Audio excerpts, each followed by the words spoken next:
Let's go back to the year 800 BC.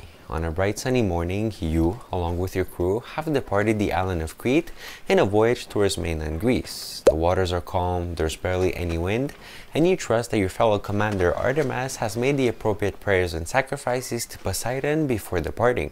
But Artemis, being the forgetful man that he has always been, didn't do it, and you know very well the consequences for not praying to the god of the sea before a voyage.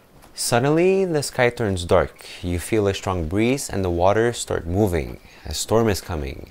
But this isn't just any storm caused by Mother Nature. No, this is the work of someone who has a reputation for having a bad temper, especially when forgotten. The wind blows harder, the waves have now become bigger than your ship, you panic not knowing what to do. But really, what can you do in this situation? There is a very sudden, precise moment where you realize that you're not going to make it to the mainland, that you're not going to see your family ever again, that this voyage will be the last you'll ever take. Ooh, that's pretty depressing, but that's what happens when you piss off Poseidon, the god of the sea. My name is Darius and this is Logs of Knowledge. Today we continue our series on the Greek gods in mythology by looking at the fierce Poseidon. Make sure to subscribe, make sure to hit the notification bell because you don't want to miss any of these videos. Today we're going to look at Poseidon's story, his powers, his influence, the way he was portrayed in Greek mythology, and honestly so much more. It's going to be an amazing episode.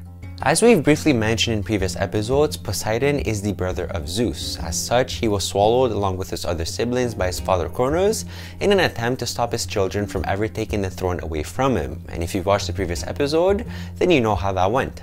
After Zeus and the Olympians defeated Kronos and the Titans, the three brothers, Zeus, Hades, and Poseidon, drew lots on what parts of the world they would each control. Zeus got the sky, Hades got the underworld, and Poseidon got the sea. Naturally, since all three were brothers, you would expect them to be equals, each minding their own business and part of the world. But that wasn't the case. From the very beginning, Zeus had been made the ruler of all gods, the chief of the Olympian pantheon. He got more powers and influence than any other god, and of course that meant more than his brother Poseidon. And Poseidon was forced to always live in the shadow of Zeus, which he didn't like. And as you can expect, that played a big role in his behavior. Poseidon was the god of the sea, the earthquakes, and even horses. As such, if he wanted to, and he did, trust me, he could have a big influence on the human people. Not only could he get to them and hurt them if they were at sea, but he could also very well destroy entire cities by causing earthquakes at his will. He spent most of his time in his coral palace deep in the ocean, ruling over every single inhabitant of the sea. Although he was weaker than Zeus, he was still one of the three most powerful Greek gods. He was more powerful than all of the other sea deities combined. But he was different from everyone else. He was a sort of loner in his own way, and this was largely due to the fact that he had been granted a certain independence by Zeus that wasn't so common with the other gods. Zeus didn't really interfere too much with his life as long as he didn't cross the line. And the truth is that Poseidon wasn't really liked by the other members of the pantheon, nor by the mortals. His personality made him be outlawed and feared by most. He was horribly jealous and had a very unstable temper. Simply put, if you went against Poseidon or irritated him in any way, whether you were a god or a mortal, he would most definitely retaliate. And as long as he didn't cross the line, Zeus would let him do what he wants. Now that's very dangerous. When the god of the sea and of earthquakes has that much power and that much freedom from Zeus himself, you surely don't want to get on his bad side. His main source of power that allowed him to control the seas and earthquakes was his famous weapon called the Trident. Like Zeus's thunderbolt, the Trident is said to have been forged by the Cyclopses during the Titanomachy as a token of their appreciation for having been freed by the Olympians. The Trident is an iconic weapon and is always associated with Poseidon in any art that you see of him. It was the weapon he used to cause all of the sea storms and all of the earthquakes that he wanted, and he wasn't shy to use it. Now, I've talked about how Poseidon was jealous, ruthless, and almost like a villain, really, but I haven't given you any examples. But don't worry, this is Logs of Knowledge, you're about to get them right now. In previous episodes, we've talked about how each god eventually became associated with his own Greek city, and this was common for most Greek cities. And there was a time when Athens needed to choose its own god, but they were torn between Athena and Poseidon, so the king of Athens decided to put each god to the test.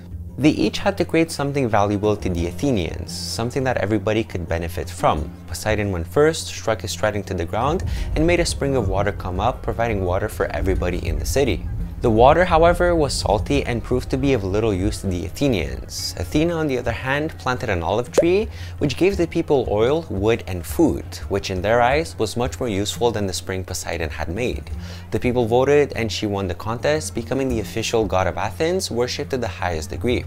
Poseidon, however, wasn't happy. He was jealous, he felt rejected, and was fueled with anger. In one version of the story, to punish the city for not choosing him, he sent a massive flood to overthrow the entire city. In another version, he is said to have cursed the city to never have enough water to sustain itself. Whichever the case may be, one thing was clear: Poseidon's punishment was so harsh that the city of Athens understood the message and began to worship him as well, in fear of something like that ever happening again. But although he was officially worshipped in Athens, he was never put above Athena, because she had won the contest and that was something that was indisputable, and we can see that by the fact that it is Athena's temple on the Acropolis and not Poseidon's. Now, besides being jealous and temperamental, which we can talk about all day, Poseidon was also, weirdly enough, the creator and the god of horses, and there's a reason why. According to Greek mythology, he created the horse, amongst other animals, while trying to impress his sister. He wanted desperately to have his sister Demeter, but she was refusing his advances. In order to try to impress her, he tried to create the most beautiful animal to ever exist. After much trial and error, having created other animals in the process, he eventually created the horse, but even that wasn't enough. She still rejected him. Although he failed to get Demeter, the horse remained and was given to mankind for them to use as they see fit. It's actually very interesting that the Greeks have a creation myth for the horse, because the horse wasn't around in Greece until the 2nd century BC, so when it came, they had to find a way to explain it through mythology. Not only did he create the horse, but he also indirectly assisted to the creation of the Minotaur, and once again, there is a story here too. There was a potential king of Crete called Minos, whom we've talked about briefly in the last episode. Minos was struggling to get the throne since he had two siblings who were also eligible to inherit the island. They each wanted the throne, but they had to fight each other to get it. Minos, to prove his worth, told the people of Crete that he had the favor of the gods by his side and that his brothers didn't. He told the people that if he prayed to Poseidon, Poseidon would listen, and that if Poseidon listens, then he must be the rightful king of Crete. Minos then asked Poseidon to create a beautiful white bull from the sea that he then promised to sacrifice back to him once he had used it to become the king. Poseidon accepted and gave him the bull as he requested. All of the people saw this, and when they did, they didn't dare to dispute his right to the throne. I mean, Poseidon had just agreed that he was the rightful king. However, Minos didn't fulfill his end of the bargain. Instead, he sacrificed other animals and kept the bull for himself. Angry, Poseidon decides to make him pay and makes his wife have an insatiable desire for the bull, which eventually led to the creation of the Minotaur. So while Poseidon didn't create the Minotaur directly, he certainly did have a part in it, and all of this was once again because of his anger and his bad temper. Like sure, Minos was in the wrong in the fact that he didn't fulfill his promise, but Poseidon had a reputation for getting mad really quickly. The general situation with Poseidon was a little tricky. On one hand, nobody really liked him as much as the other gods, but on the other hand, you needed to be on his good side. I mean, he was the brother of Zeus and the ruler of the sea. If you ever needed to make a trip somewhere, you had to pray before you left or you would suffer the same fate as the guy in the beginning of this video.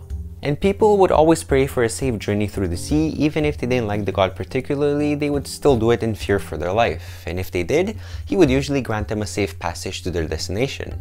Now so far, we've covered pretty much most of the myths surrounding Poseidon. So now let's look at the historical side. Let's go a little more in depth and see what is the historical Poseidon? How was he seen by the Greeks? How did he fit in this mythology that the Greeks loved so much? Athens wasn't the only place where Poseidon was worshipped. In fact, like we've said, he was only partially worshipped there as he wasn't the official god of the city, but he was fully worshipped in Corinth and some smaller cities in the Greek islands off the coast of present-day Italy. He was mostly worshipped in relation to the sea, but oftentimes also in fear of earthquakes. He was even known to be able to create entire new islands at his will and use those same islands to crush his opponents if he wanted to. He was the first caretaker of the oracle at Delphi before Apollo took it over, and these two, Poseidon and Apollo, have some history together. The best example I can give is when they were sentenced by Zeus to build the walls of Troy and serve the Trojan king for a full year after an act of impiety. In literature and art, Poseidon is most often represented with his trident weapon and often also riding a chariot of horses on the sea, thus combining every possible domain he was the god of in a single picture. And in terms of temples, he had a few dedicated to him, the main one being the one at Cape Sunion on an island south of Athens. The temple is up on a hill at the very edge of the island right on the sea. It was the perfect place to see the temple and pray to it before going on a voyage by boat. And finally, we have to talk about Poseidon's children, because like Zeus, he was very lustful and had many children with many different people. But unlike his brother, he was a little more violent, which really by now shouldn't surprise you at all. He really desired Medusa, the god with the serpents on her head, but she didn't want him, and quite frankly, she was afraid of him. She ran to Athena's temple on the Acropolis in hopes of getting protection from her, but Poseidon followed her and raped her on the floor of the temple. When Athena found out, she cursed Medusa to become ugly and to have anyone who looks at her turn to stone. Later on, when Perseus eventually cut off her head, the flying horse Pegasus was born, which technically was the son of Poseidon. He also fathered many heroes throughout his life, like the hero Theseus, who supposedly founded Athens, or the heroes Peleus and Neleus, a set of twin boys, or even Atlas, the first ruler of Atlantis. All in all, he was a very interesting god. The main takeaways from this episode should be that he was jealous, temperamental, powerful, and generally disliked by both humans and gods. Although, since he was one of the most powerful gods rivaling Zeus and Hades, he had to be honored and he had to be pleased. If not, well, do I really have to say it anymore? And that concludes a brief history lesson on Poseidon and his story. I really do hope that you've enjoyed this video, and if you did, please leave it a big thumbs up, make sure to subscribe, hit the notification bell, join Team Knowledge, and be notified whenever I release a new video. And now it's time for questions. What do you think about Poseidon? Do you like him? Do you not like him? Because the Greeks, well, they certainly had an opinion of him. Please do leave me a comment. I would love to read and answer them all. And bonus points for you. If you do leave a comment, you might get featured in next week's video as a fan of the week. As you know, and as I say at the end of every video, I haven't talked about everything regarding Poseidon and his story. That's actually okay. I'm doing this on purpose because I want you guys to go out and research more on your own. Because I believe in research and I believe in getting you guys educated on a subject. It's the whole reason why I do this show. And if you guys want to learn more, as always, you'll find some links in the description where you can start. With that being said, my name has been Darius, and you can follow me on social media. The links will also be in the description. It's been an absolute pleasure. Thank you so much for watching this video. Thank you for giving your time to this video, and I will see you all next Wednesday.